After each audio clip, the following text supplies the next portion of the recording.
Although Russia is barred from the 2018 Winter Olympics in South Korea over its widespread doping, individual athletes who can prove their innocence may compete under a neutral flag.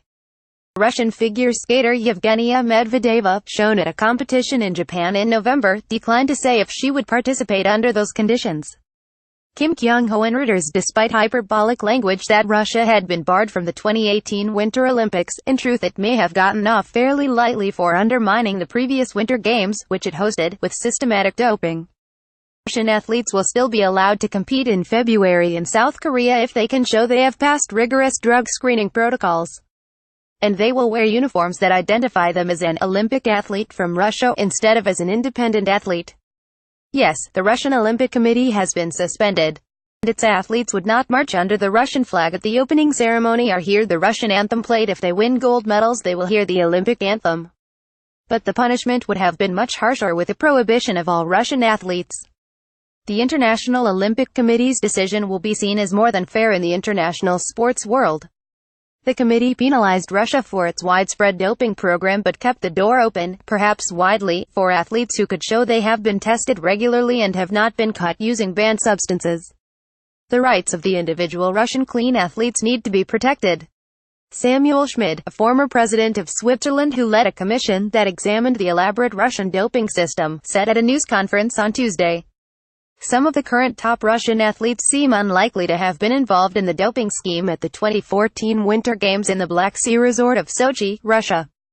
Evgenia Medvedeva, a teenager who is heavily favored to win the women's figure skating competition at the 2018 Games if she recovers from a foot injury, was only 14 at the time of the Sochi Games and did not participate in them. "I don't want younger athletes that have nothing to do with this to be penalized," Bruno Marcotte, a prominent Canadian figure skating coach, said in a recent interview.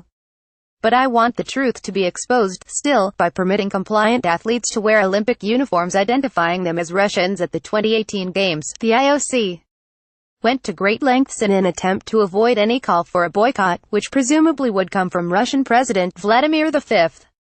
Putin. A spokesman for Putin, Dmitry Peskov, told reporters before Tuesday's decision that a boycott was not being considered, despite some news media reports floating the possibility. Leonid Tygachev, the honorary president of the Russian Olympic Committee, urged the country to permit its athletes to compete at the 2018 Winter Games, telling Russian state television on Tuesday that, for athletes who did not compete in Sochi, let them compete clean and show that we are from Russia and we are not pariahs. Alexander Zhukov, the president of Russia's Olympic Committee, speaking to reporters in Lausanne, Switzerland, after the decision, said Russia would discuss its participation but that the IOC's willingness to identify athletes as Russians and not neutrals was very important. How these athletes react, and how to determine which of them would go, will ultimately help determine just how sweeping the IOC move really is.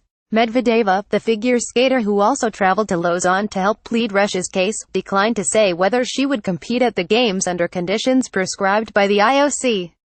"It will be discussed more and it's very early to ask questions like that," she told reporters. The IOC said a specialized panel will screen Russian athletes seeking to compete in South Korea.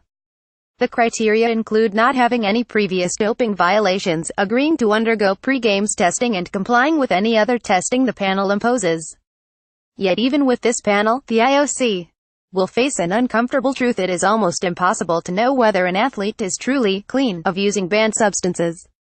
Given the sophistication of drug use, with microdosing techniques that go undetected, those athletes who are doping often remain one step ahead of experts policing them.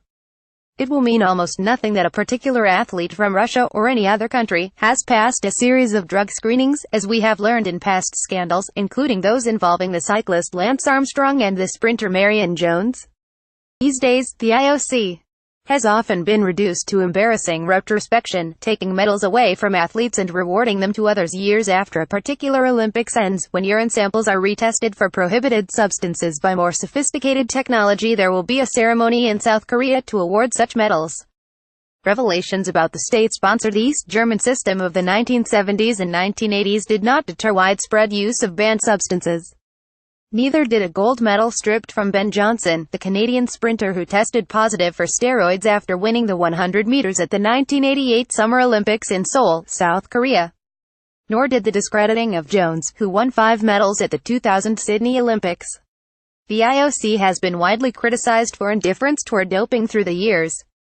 and few experts expect the Russian scandal to be much of a deterrent, either. It's difficult to assume that one major punishment will stop this age-old practice from continuing, said Scott Mintos, the director of the Sports Masters in Business program at San Diego State University.